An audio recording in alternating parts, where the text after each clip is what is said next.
welcome to Budapest. Thank you very much. Have you ever filmed or worked in Hungary before? No. Andy Vajna had me come here years ago, and I drove all over the country and looked at locations, but I haven't shot here. All right, now, will you? There's a reason why you're here, I guess. It's not up to me, so we'll see. Okay. Well, it's very easy to follow up this question. We've been waiting for John McTiernan movies for years, maybe over 15 years, is that right? That you had It's been quite a while, yeah. Quite a while. Okay, that sounds better. And here's the question: when is the next movie coming? I'm working on one. I've just made a deal with Filmarchívum, and we're hoping we can shoot it next fall. We'll see. And we picked up a French distributor, Wild Punch, and I'm hoping it will all happen. All right. Can you tell us anything more about it? Anything that is not a secret? No, it's a gunfighter movie. Just, bang bang. Really? Wow. Except it looks like it's in the 16th century. Have you ever had 17th century. All right. Have you ever had a female action hero before as a main character? No. The only, the main character in Thomas Crown was a woman, but but there's sort of a vogue in that, female action characters right now. I'm sort of embarrassed because it looks like I'm chasing a trend when actually I wrote the screenplay 4 years ago, so. Yeah, explain that. Okay. Okay, here's obviously the question, what took you so long? Why this long break? Why all the years not having you made a movie? Oh, okay. We do the embarrassing stuff. I picked this stupid fight with the American government. And my lawyers warned me that if I tried to fight it, they would make me unemployable because I couldn't be insured, and that's what happened. Do you want to know the specifics, the whole business? No. There is a statute, probably, many places, about you're not supposed to lie to an FBI agent, which I did years ago, 2006. But it was over a telephone, and I thought I was talking to a reporter. And I was offended that they would distort the law that way. What they really wanted me to do was testify against somebody. And they weren't terribly shy about telling me what to say and all of that. And I just kept saying, yeah, I may have done all that, but I didn't see it.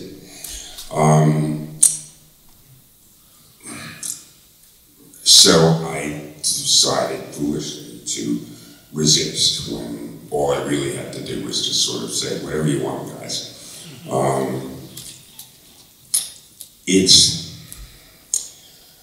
I got this weird thought that if anyone is going to resist to an overbearing government, that someone like me, who's been extraordinarily lucky, is the one of the people who should resist. If I can't do it, who the hell can't? And we are the ones who put limits on our leaders, collectively and individually. So I wound up in 10 years of fighting with the government, which I lost, except I won the point because it became embarrassingly enough that now the Justice Department never published it. Yes, they did publish it, but they didn't make big news out of it. But they've changed their policy and now will no longer attempt to use that law against someone unless they're actually in your presence and you get to see their identification and you were informed that it's illegal to write it. So in a way, I won. It certainly screwed up my career, but that's what I wanted to ask. That This whole story, this whole what happened, it was able to shut you out of completely as a feature film director in Hollywood? Oh, sure, because I wasn't insurable. Okay. So basically, it made me uninsurable. It's bureaucracy. Couldn't you have done a movie somewhere else, Europe, other studios, independent? I don't know. I'm sure there were loads of things I could have done better. I agree about that. But I didn't. But I'm sure that's how you missed filmmaking. Pardon me? You missed it, though. Of course. And you left many of your fans alone for 15 years, you know that too, right? Your duty as a film director, I mean... All right, anyway. So yeah, you've worked... I assure you that I missed it more than anybody else. All right. But I've used the time. I haven't entirely wasted the time. I have 4 screenplays that I really want to do, and I hope I have strength and energy enough to get all 4 of them done. The one that we're working on right now is the first of them. Well, fingers crossed.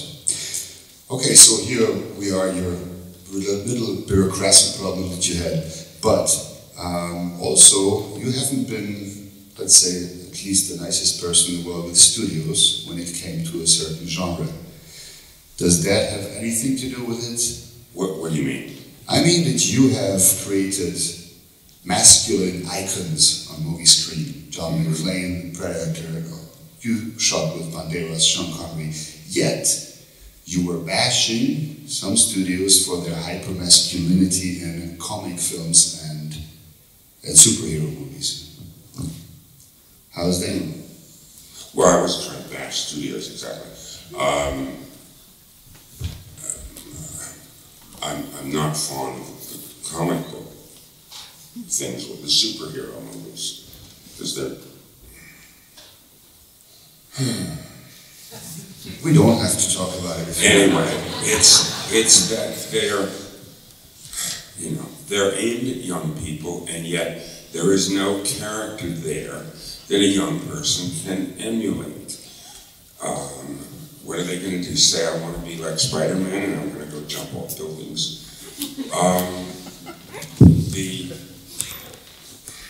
One of the purposes of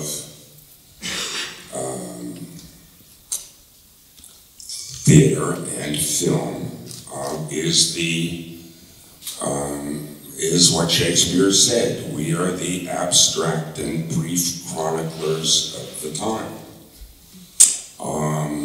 And to take that enormous cultural tool and use it to, in effect, tell stories that, to all the young people who see it, say that you don't matter in the world, that nothing you do amounts, you're not even worth telling a story about.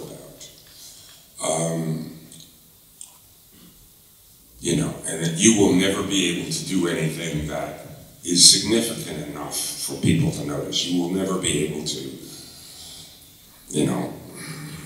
bash giant monsters from outer space, or, leap 500 feet in the air, or all these things that they use computers to simulate. I'm sorry that is how they're spending the medium of storytelling.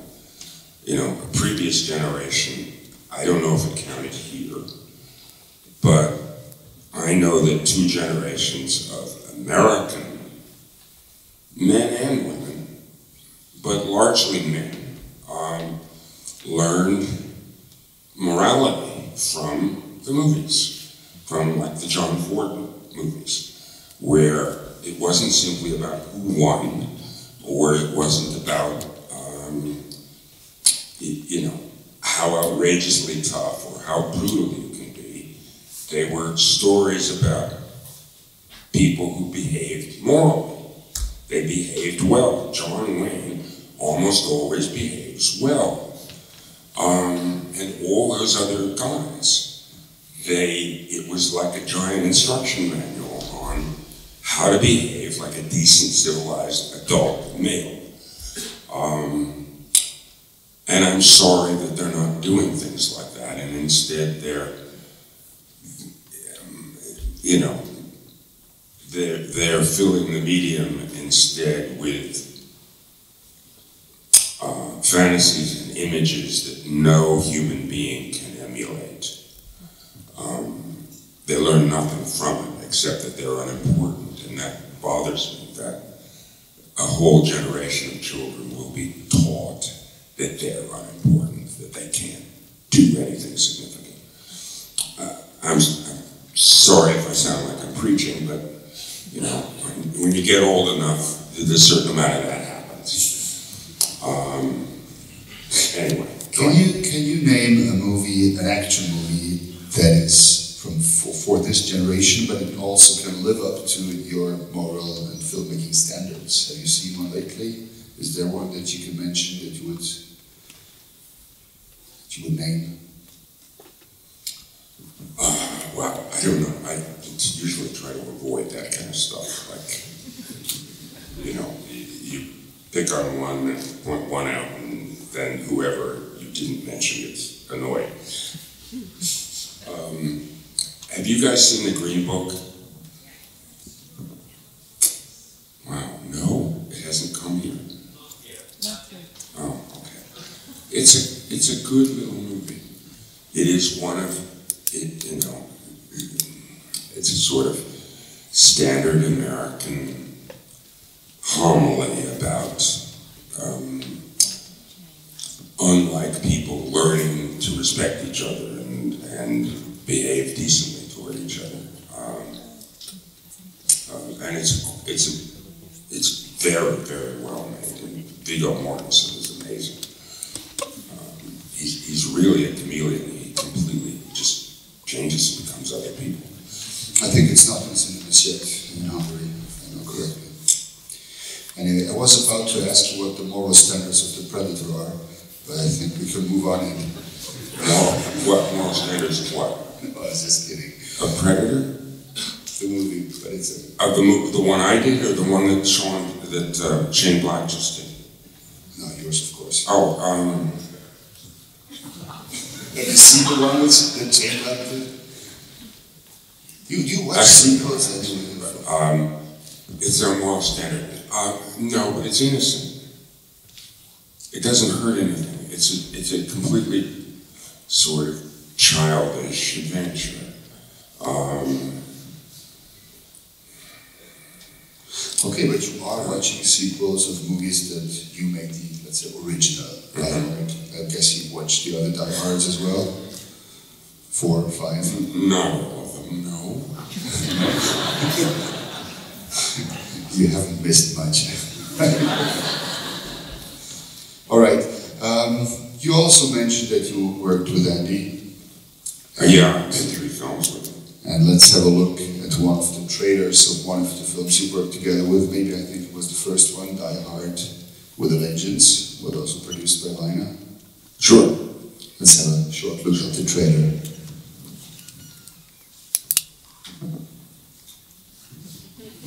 You want to see it again?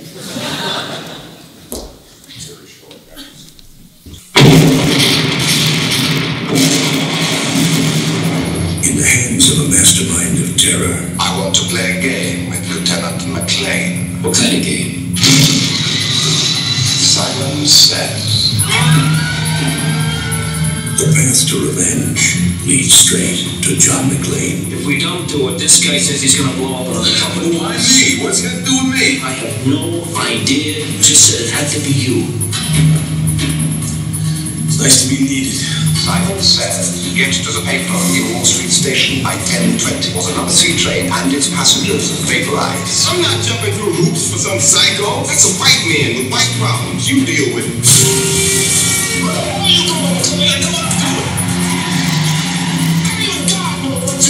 This guy wants to pound on you till you crumble. Are you aiming for these people? No.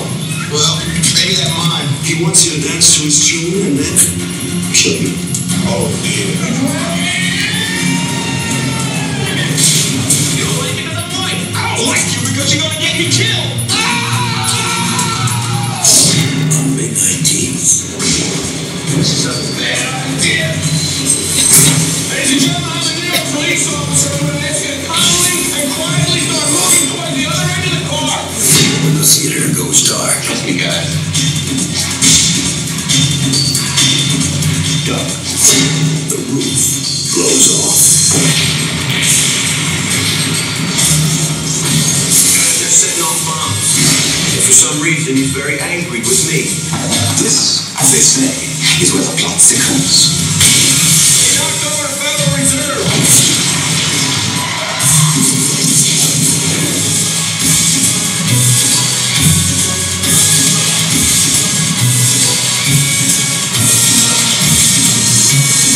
Bruce Willis, Jeremy Irons, Samuel L. Jackson. Congratulations, you're still alive. Yippee-ki-yay! In a John McTiernan film, Die Hard, with a vengeance. John McClane, NYPD. Are you alright? Yes. Longer day.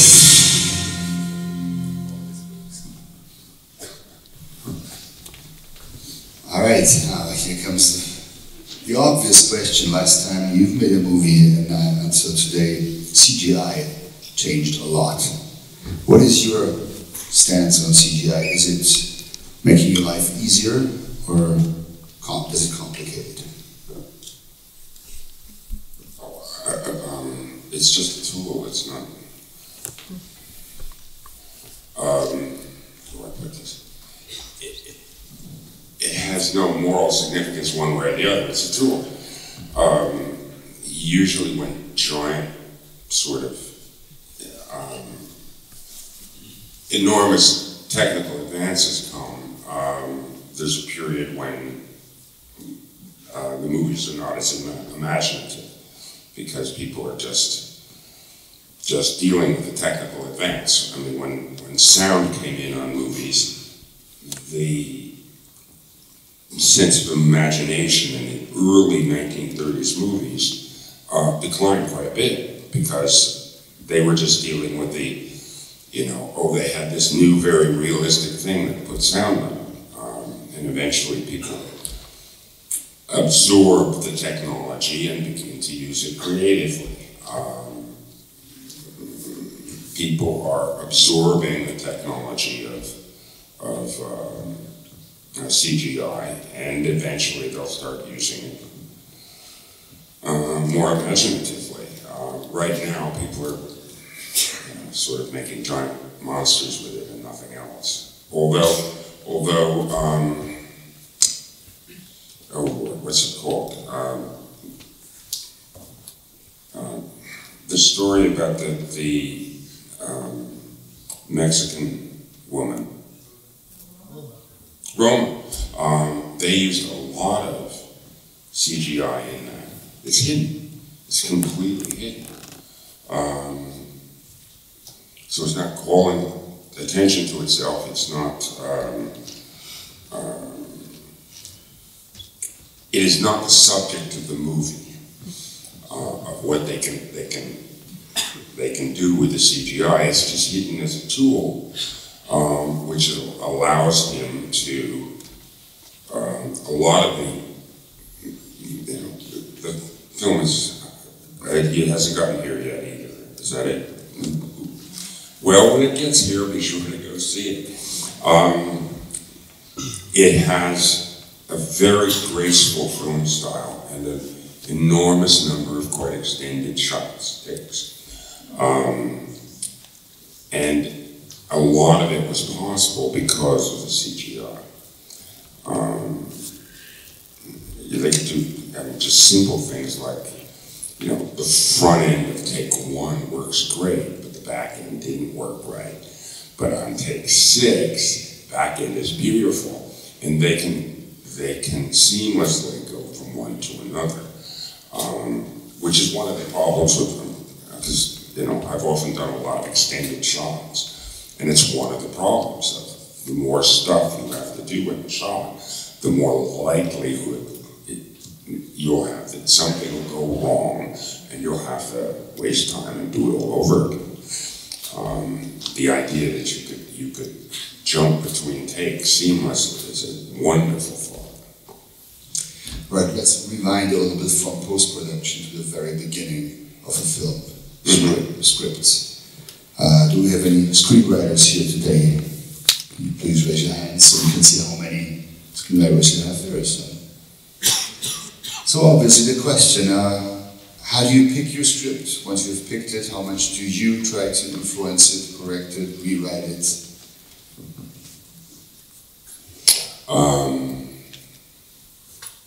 I've always rewritten.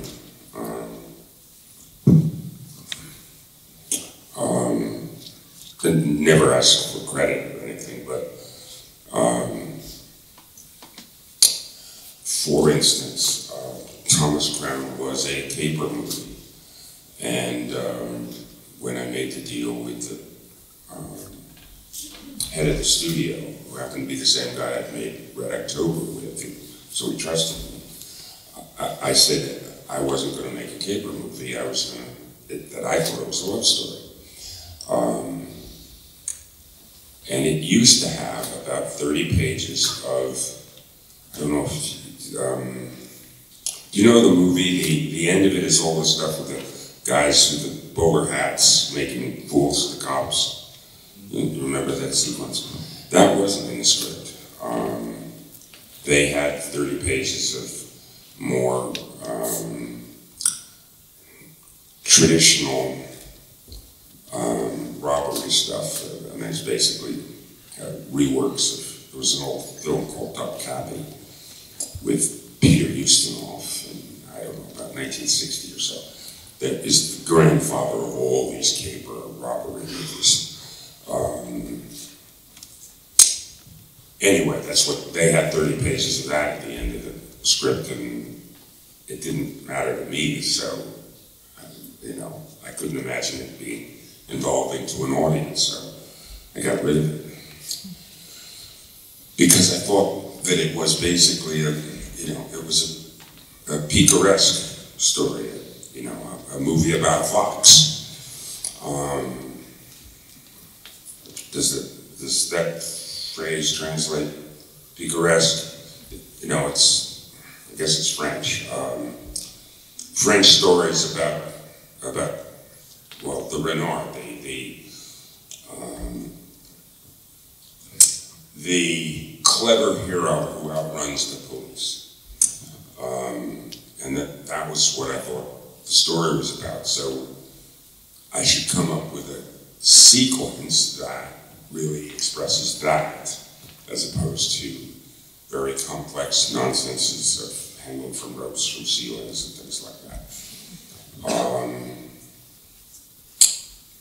Because it was how to actually tell the story. Okay. Die Hard was a real terrorism thing. And they let me step by step change that. And take the anger and the hostility out of it. I mean, the big thing was, and I have to thank Joel Silver, who was the producer, for having the courage to, you know, go along. Because I just said to him, you know, nobody likes terrorists. There's no entertainment in terrorists. People don't want to, you know, pay a babysitter and drive and spend money parking the car and all of that stuff to see an incident of terrorism. Because there's no way you can feel anything about sand. You know, whether you agree with the terrorists or whether you think they're terrible. It's a failure that there are terrorists, right? I mean, so there's just no joy. So I convinced Joel, can we make these guys former terrorists who are now using the techniques they learned as terrorists to be robbers? Because everybody likes a good robber, right? They're fun. They're, you know, even if they're the bad guy, they're fun. That was the idea. What else could I rewrite? The end of Predator. That was a really fast rewrite. There used to be a whole bunch of stuff which wound up in Predator 2 of going to the monster's spaceship, looking at human beings who have been taxidermied and all sorts of really things that I personally found really repulsive. And I hadn't been able to get rid of it. And then Arnold handed me an incredible opportunity. We were way down in Mexico on the Caribbean side. It was actually a lovely, tiny little town, but there was nothing exciting about it. He got in some sort of dispute with again, it was Joel Silver, the producer, and said, I'm going home. We had 2 more days, I'm going home. And Joel got on this phone in the studio and screamed and jumped up and down and all of that stuff. And we weren't over schedule, but it turned out Arnold did actually have the right to go home. So Joel was tearing out his hair, and I said, Joel, it's okay. I can solve it. And so I stayed up overnight, and I wrote that whole ending that's in the movie of all the stuff around the tree and all that junk. And I shot it in the 2 days we had left. And it was fun. So,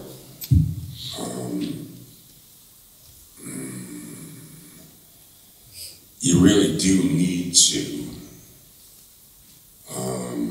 learn to write if you want. I mean, writing is one of the tools of being a filmmaker. So you've rewritten kind of a lot of stuff in your movies, like the ending of Predator. Have you ever had a bigger conflict with the original screenwriters? What about them and their opinions, their babies that you change, their egos? Don't care. Okay, next. Normally I don't pay any attention to it. I don't ask a writer to rewrite his stuff because he's done the story he wanted to tell. And it's usually a foolish undertaking to ask him to write a different one. There was one thing with there was a film I did with John Travolta called Basic.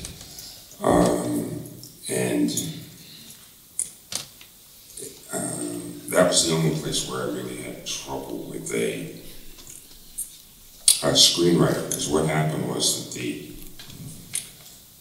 the original screenplay had a big problem with it, which had caused the studio to refuse to make it. So the producers got me to go to the studio and say, I'm going to fix the script. And with that, they agreed to make the deal and make the movie. But then, it turned out that the original screenwriter was sleeping with the producer's assistant. Okay. So after I was already in the movie, they announced that they were going back to the original screenplay, and if I attempted to tell the studio that they were doing it, if I even called the president of the studio, they would sue me. and it had some just, I don't know if you've seen it, it's a military trial sort of movie.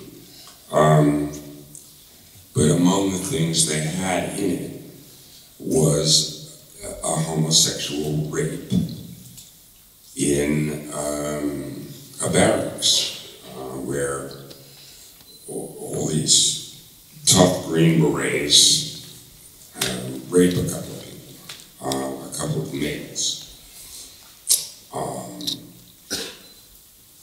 I found it offensive.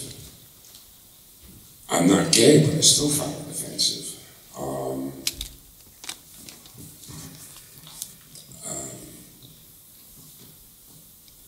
I also thought it was a hugely inappropriate thing to say about the American military when this was like the day after the invasion of Afghanistan and all the foolish stuff that they had done there. But at the time, you know, I really didn't want to go making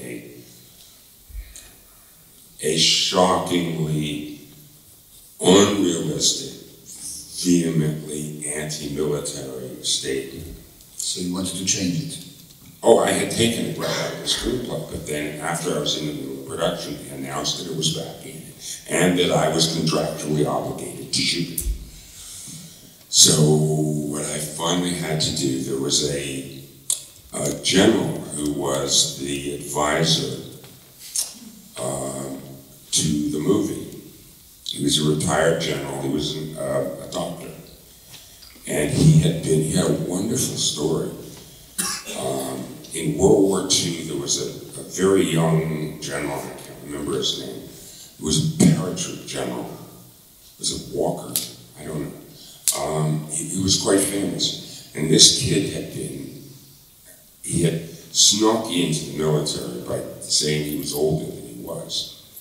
And the general found out about it. He was assigned to the general as his driver. And the general found out about it. And didn't bust him. Kept him as his driver all the way through 1944 and 1945. And then he sent him home, and he sent him to college. And he further arranged that he sent him to medical school. It's a wonderful story. He was a cool old man, really cool. And I told him the problem. And he said, "That's not a problem. You look very sick to me. I'm about to order you into a hospital." And he did. He put me in a hospital for the 3 days that the homosexual rape was supposed to be shot on the set. So who directed it? Who shot it? Who shot the scene then? It's not in the movie. Good. It's not in the movie. Because of this neat old doctor general who said, "No, I don't think this should be in the movie either." And he just said, "You look sick."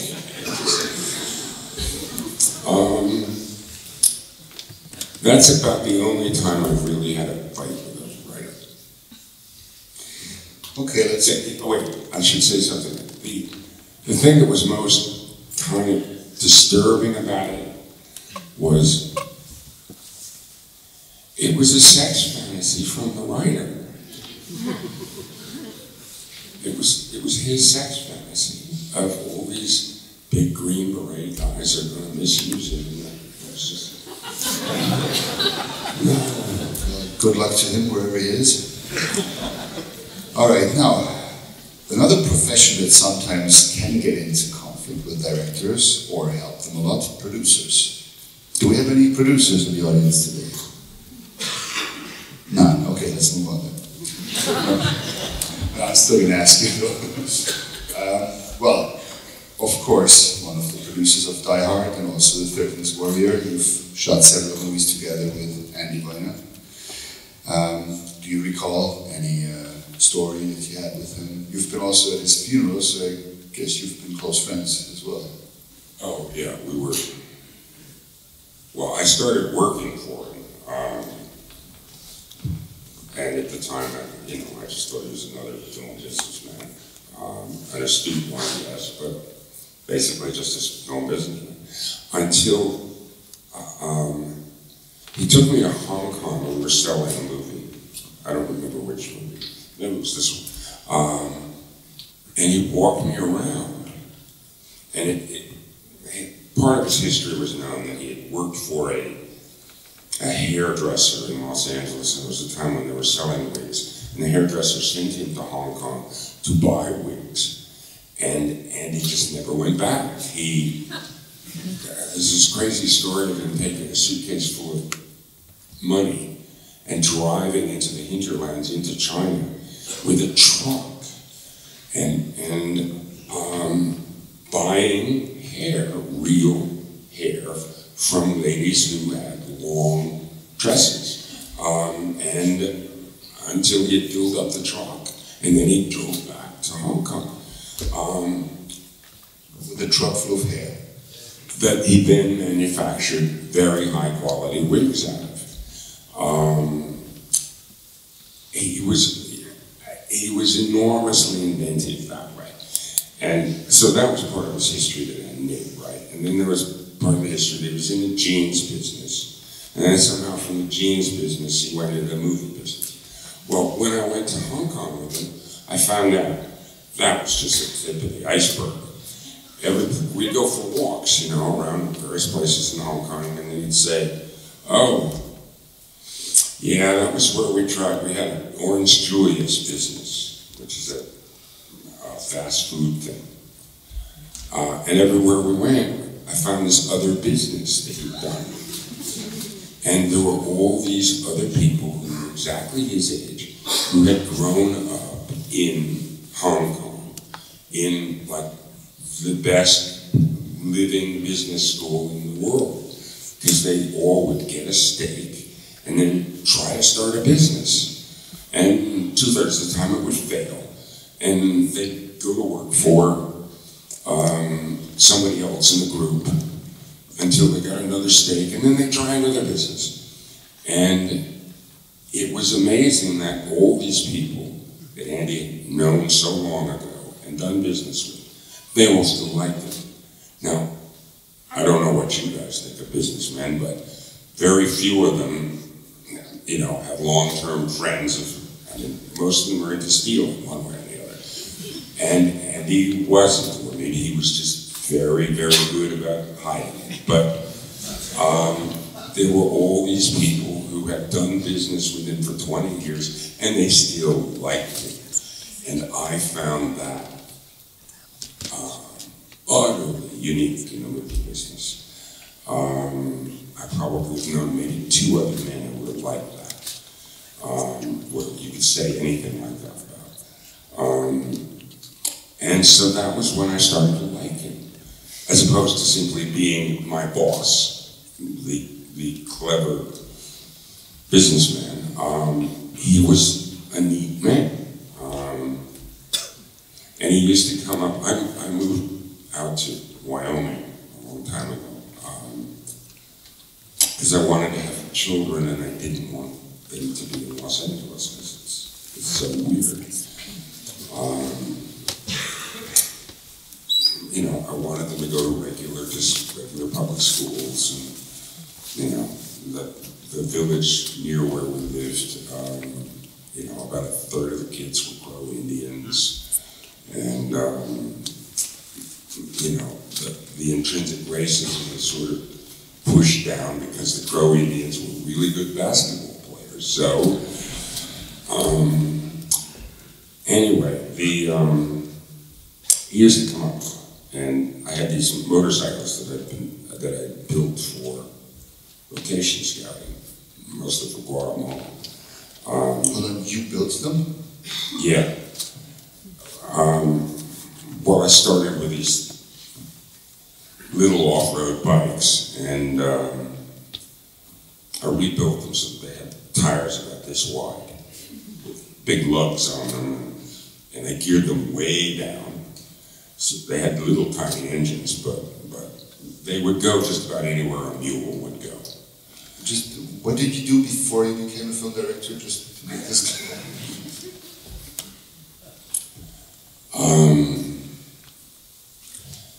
Film directing is half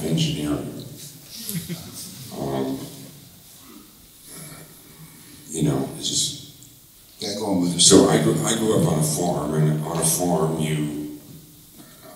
which is one of the reasons I moved to Wyoming, was I wanted my children to, in fact, grow up on a farm, because you learn to do all sorts of stuff, because nobody's going to come and fix it for you, so you have to learn to fix it yourself. And I learned that as a 5, 6, 7-year-old kid. They had me out when I was 4. I was driving a pickup truck when people were loading hay. I was 4 years old. And you just get used to it. My kids didn't give a damn about it, unfortunately. But anyway, Andy would come up and we would go off in the mountains on these motorcycles. And one time we'd gone up quite a ways up, 4,000 or 5,000 feet higher up, and 15 miles back into the national forest. And we were coming back out, going down this long, several thousand-foot drop, and Andy was in the lead, and he came around a corner, and something large, and I said this to the TV interviews, so you may already have heard this, but something large and brown knocked him over. And he had no idea what had happened to him. It just knocked him flat. And we ran to pick him up and find out if he was all right. And once we found out that he was all right, we started laughing like crazy, because he had no idea what had happened to him. A moose had run right over the top of him and knocked him flat. Now, a moose is different in Europe. It's called a European elk, is that it? You know, the ones with the big flat horns, the big wide horns. You know, Canada, think Canada. In Canada, they call them an antler cow. And they call, because I live in Canada mostly now, and they call hockey, they call it skatey punchy. That nails it, yeah. Yes. Anyway, and he was that sort of guy. Yes, he was a very successful businessman and this and that, but he loved going off on these stupid adventures where we'd get in trouble and he'd get knocked. I mean, he was actually very lucky he hadn't been killed by then. I mean, they weigh 2,000 pounds, and if it hits you in the head, it's all over. But he liked doing stuff like that. I think maybe it's sort of why he liked me, because I would take him off on these stupid adventures. All right, let's have a look at another trailer of another legendary movie of yours we mentioned earlier, The Predator. Have a look at that.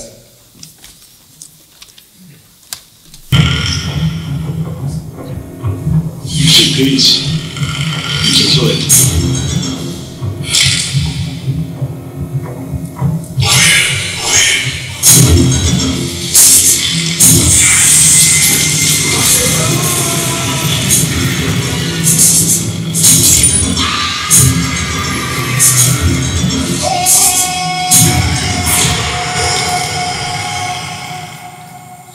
What the hell are you?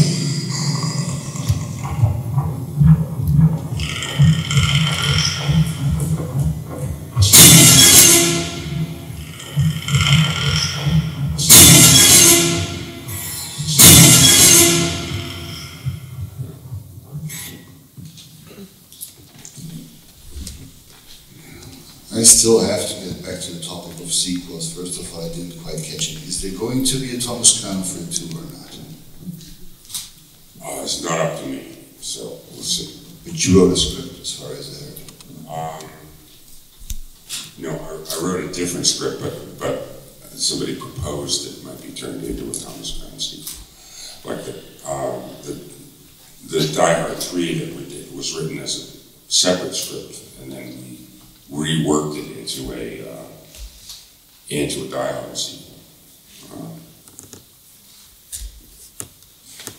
character. I wrote another script that's sort of like a charade, or that era of 1960s, To Catch a Thief, that kind of romantic European adventure kind of movie. Hitchcock, yeah, I like it. All right, now let's do another profession, just to loosen up a little bit. Do we have any journalists or film critics here who actually are brave enough to raise their hands? Anyway, the question is... You realize he's doing market research here. He's, one at a time going through and asking, The later questions on his sheet, I warn you, are really things you don't want to get involved in. So what is your attitude towards film reviews, critics? Do you look at Rotten Tomatoes? What is your opinion on that? Or basically a film director, which should be an opinion on that?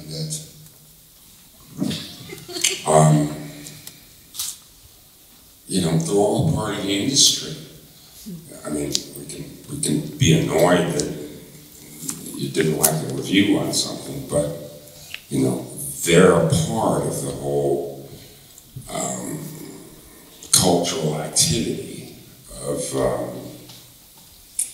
movies and about getting the word out about them, and so there's no reason to hate them. I've had a few who seem to hate me, but do you know how many percentage your movies do on Rotten Tomato? No, I've never looked at it. You have one which is one of the highest rated ever, above 90%, Die Hard. Really? Yeah, but also one of the... Oh, let's not talk about that. All right, here's another interesting topic, that is foreign languages. Is it a coincidence, or is it some kind of a hobby of yours to put scenes into your movies where people just talk foreign languages? Well, to some extent, I like it. I grew up around opera, where if you're an American kid, you don't understand the language they're singing in. So I got used to, and I sometimes get myself in trouble about it, because I don't really hear the words that actors say.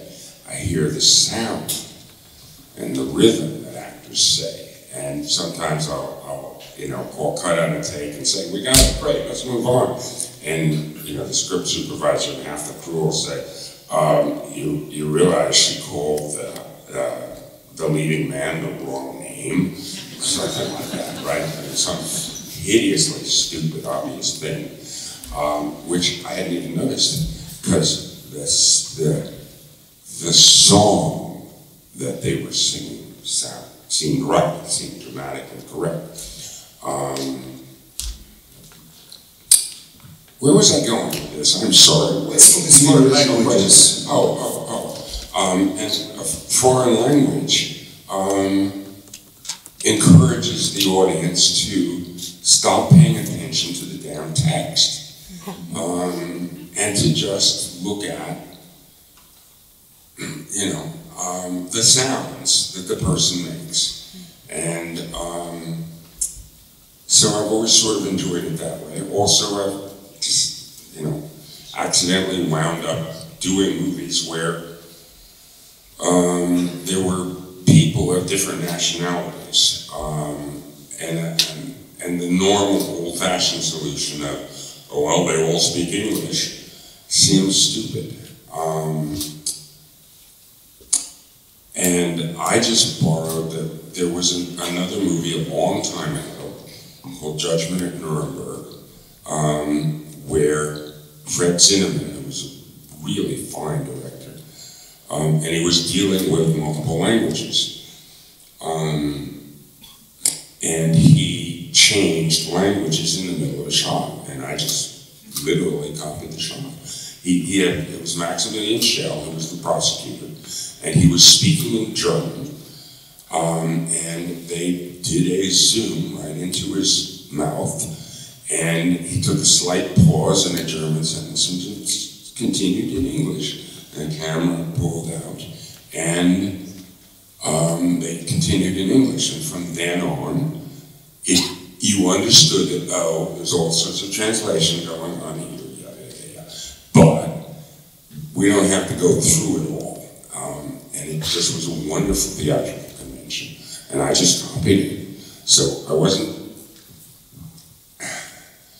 I got the chance to do the realism of the fact that these guys all spoke Russian, and were really Russian guys. I mean, it wouldn't matter if it was only about that, about the Russians. You could have them speak any language you want, but if you cut it back and forth between Russians and Americans, the Russians better speak Russian. Anyway, so I used the technique of shifting their language into English.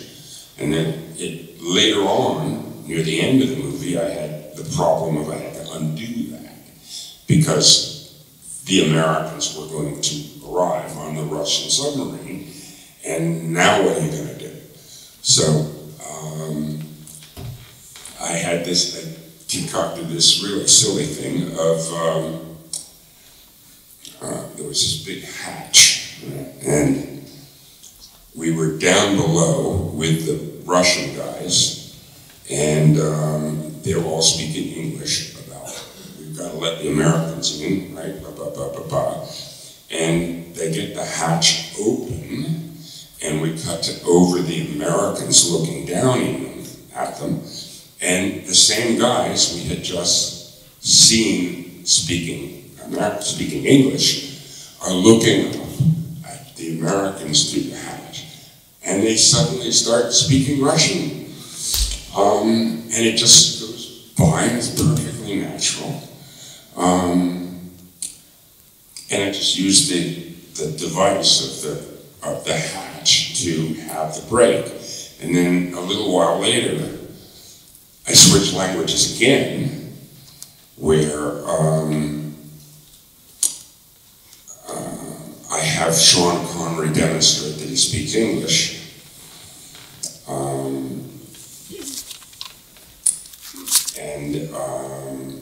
and that Alec Baldwin also demonstrates that he speaks Russian.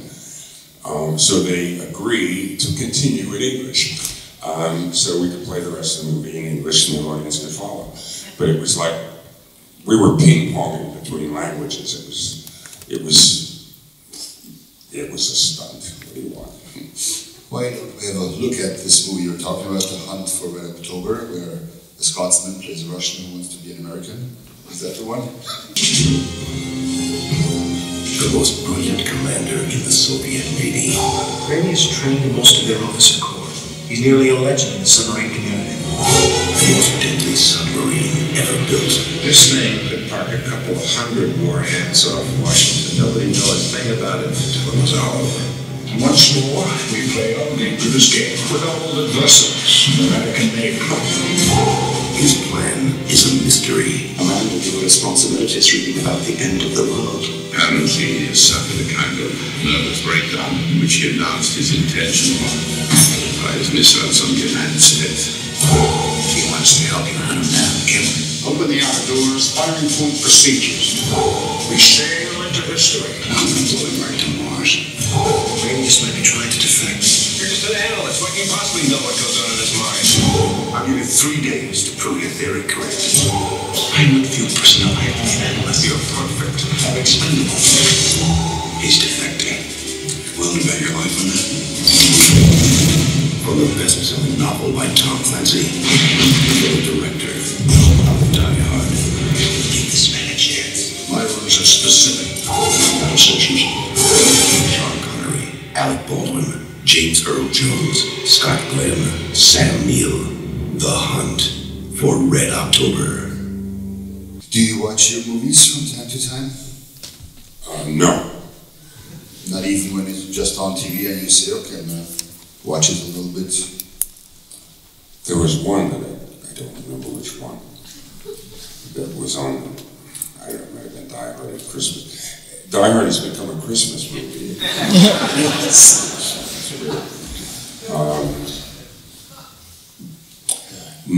they had a clip of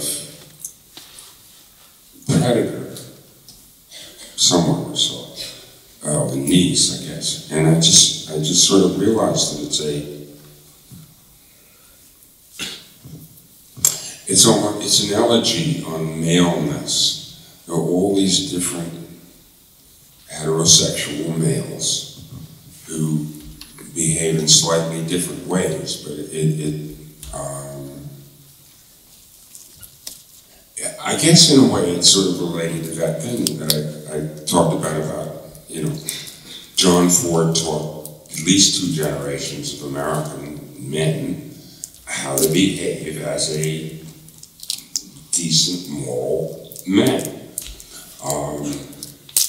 And I see in that trailer, I like the fact that it's all about, I mean, they're big, tough guys, and they have all these big machines, and they have all these weapons and stuff, and yet they're concerned about moral issues. They're concerned about decent things. They're not, there's no hate in it, and I like that. All right, well, we've learned that you were about to make a new movie with McTiernan, all the fingers crossed. Until that, you've been working on commercials. Now and then, yes. The latest one was for a video game called Tom Clancy's Ghost Recon. And I don't know if the audience knows it or not, but I thought it was worth showing it because it's brilliant. Let's have a look at one of the latest commercials you did.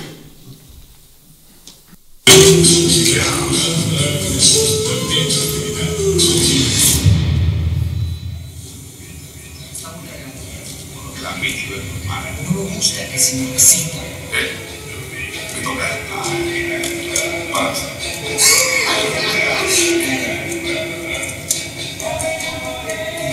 Sabe sexo?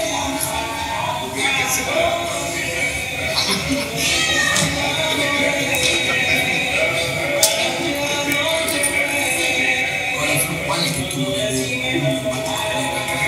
che c'è lì sono i credi che facciano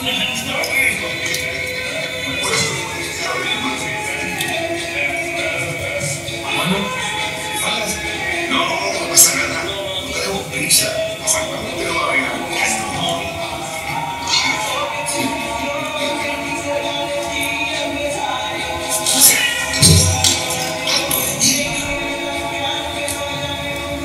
¿Qué pasa?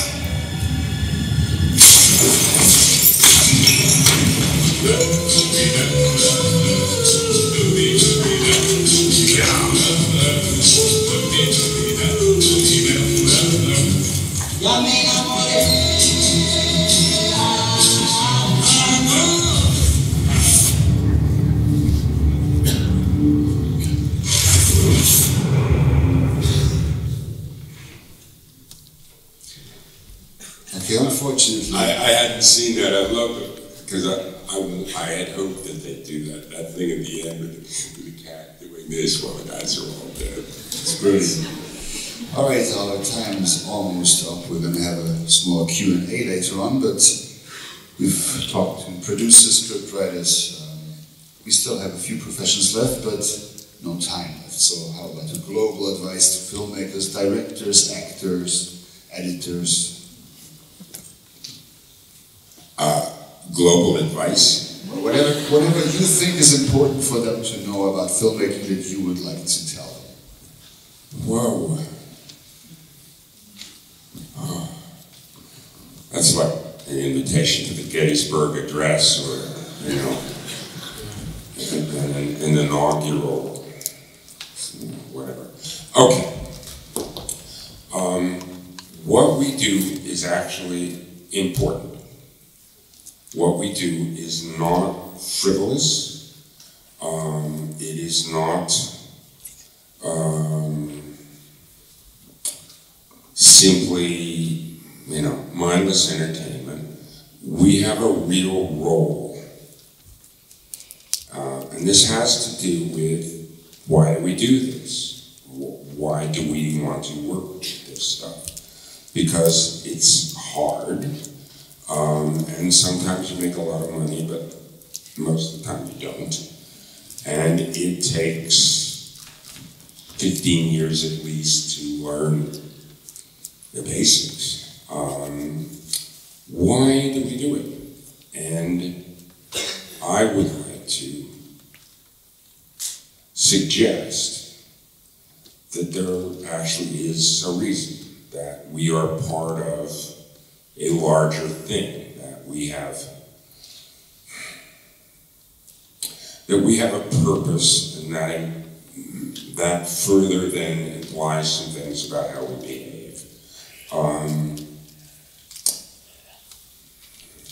There's a joke about we're not curing cancer here, right? About scientists. But actually, we're part of the same process that scientists are involved in, or that anybody who's on the leading edge of, I don't know, being human.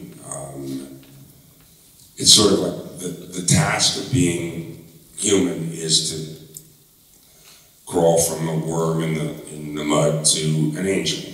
It's, you know, it'll take 1,000 millennium, but that's the command of DNA that we're.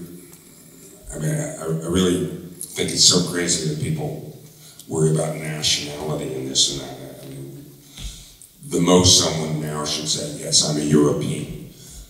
Frankly, I'd go one further and say, okay, I'm a Homo sapien.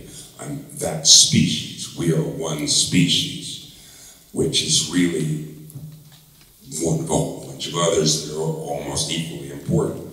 But our task as the leading edge of the various ways that DNA has tried to move forward, our task is to keep moving the culture forward, moving ideas, moving ways of treating each other forward. And yes, people like scientists are clearly at the leading edge, but people can't research something or try to invent something until someone imagines it. And the business we're in is imagining it, is trying to sing a song we don't know, trying to do something that is beyond what we were taught, is beyond what anybody else really did before. And we are our medium is the medium of this time. You know, and it will progress gradually. It'll shift to, you know, think of the change that happened in movies when they got sound. What do you think is going to happen when they get brainwaves? You know, when you actually can sense what this person you see on the screen thinks. You know, there are ways to advance what we're doing quite a bit farther.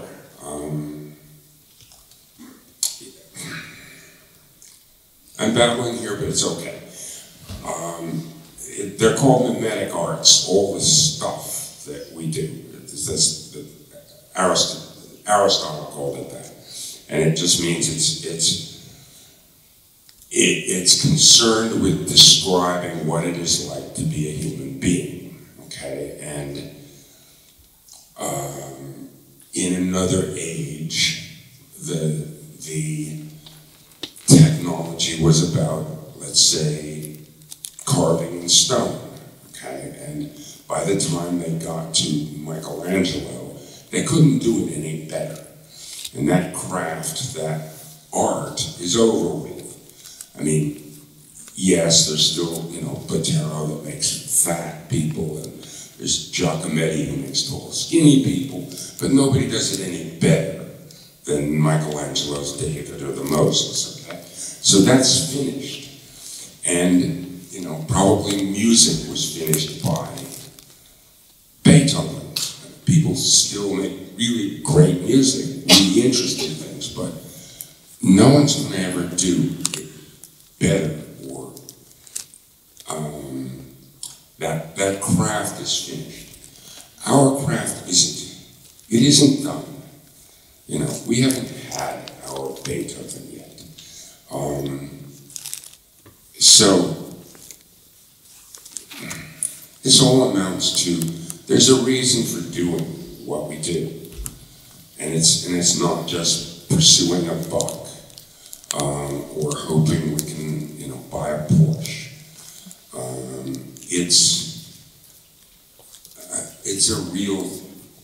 It's an important task, and we should respect ourselves and each other,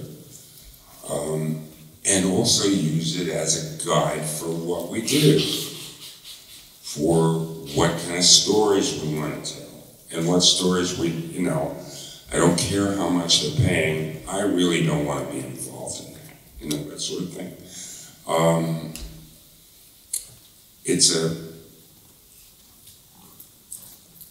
It's one of these things that only when you get very gray hair would one talk about, right? When you're your age, just keep all that stuff secret, you don't mention it. But it's there in the background of your brain, why you're doing it, because it's important. You must know why you're working, somewhere in there. If you're going to succeed, it has to be because you have a secret in the back of your brain of why you're doing it. I've just told you what my secret was, always. Whether you think it's correct or applies to you, fine. If it does, great. If not, find your own. But doing this is too hard and too thankless to do it because of money or glory or all the other shit. And if we recognize that and carry it with us, it'll affect the stories we choose to tell and how we choose to tell them. And that we build our own environment. We build the world we live in. And specifically, folks like us are actively involved in that, in describing and showing the models to other people of how people should behave. Okay, so that's, you know, all the catechism I can offer for today.